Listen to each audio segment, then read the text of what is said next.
নমস্কার বন্ধুরা, রাধে রাধে। তোমরা কেমন আছো? আশা করি সবাই ভালো আছো। অনেকদিন পরে ব্লগ শুরু করছি। আসলে ব্লগ আমাদের করা হয়নি, কিছু কারণ ছিল। আর নতুন ব্লগ নিয়ে শুরু করছি। ডেলি যেই ব্লগ হবে সেই ব্লগটাই আমরা ছাড়ার চেষ্টা করব। অবশ্যই তোমরা ভিডিওটা দেখো আর লাইক করো। আজকে আমি একটা রেসিপি নিয়ে চলে এসেছি। আর রেসিপিটা খুব সিম্পল আর খুব সহজ। আজকে করব আমি হচ্ছে লাউ শাকের চচ্চড়ি।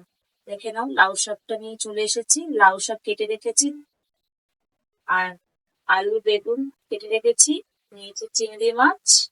আর চলো রেসিপিটা তাহলে দেখতে থাকো কিভাবে করছি। সিম্পল একটা রেসিপি। প্রথমে গ্যাসটা অন করে নিলাম, কড়াটা একটু গরম হতে দেবো।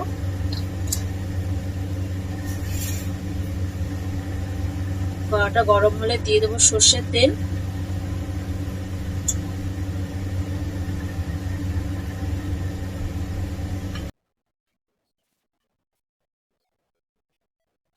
তেলটা গরম হয়ে গেছে, একটু নাড়িয়ে নেবো। দিয়ে দেবো পাঁচ ফোড়ন।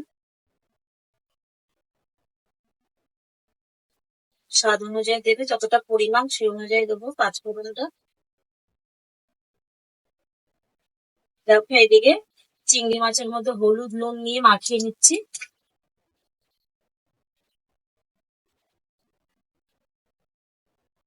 ফোড়নটা ভাজা হয়ে গেছে, দিয়ে দেবো পরিমাণ।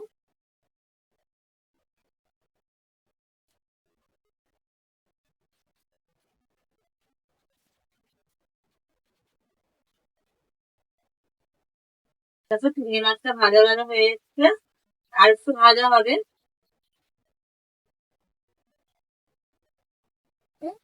দিয়ে দেবো আলু বেগুনটা।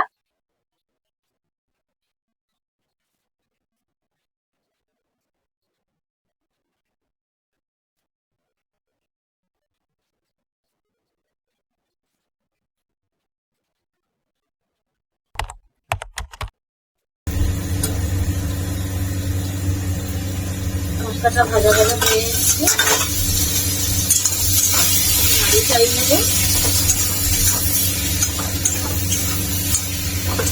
এদিকে লাউ শাক কাটাটা রয়েছে, ওর মধ্যে লঙ্কা কুচিয়ে রেখে দিয়েছি, এটা দিয়ে দেবো। বাস সিম্পল একটা রেসিপি, কিছুই লাগে না, জাস্ট নুন হলুদ আর টমেটো জাস্ট ঢেলে দেবেন, না দিলে নয়। সিম্পল একটা রেসিপি, খেতেই কিন্তু অসাধারণ। লাউ শাক জানেন যা দিয়ে করবো খেতেই অসাধারণ লাগে, খুব স্বাদ লাগে।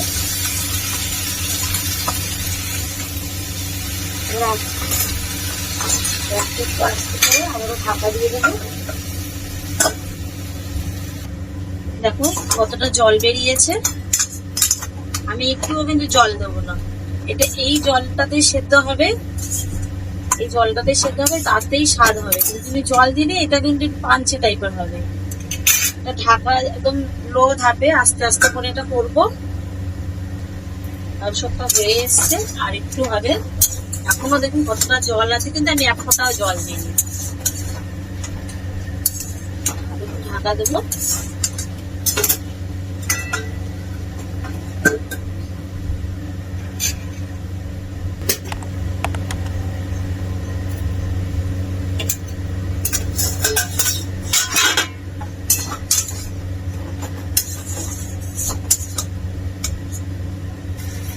দেখুন আমার চচ্চড়িটা পুরো হয়ে গেছে।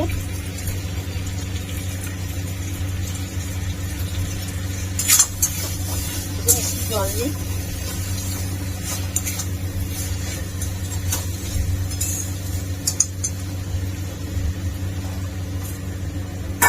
তারপরে আমি নামিয়ে নেবো।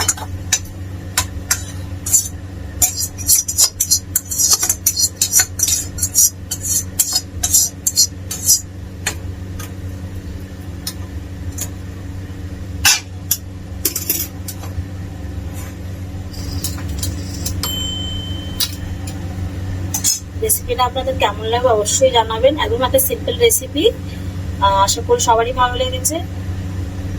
তাহলে আজকের মতন এটাই বললাম, আর আজকের মতন রাখছি। পরে নেক্সট ভিডিও নিয়ে আপনাদের সাথে দেখা হবে।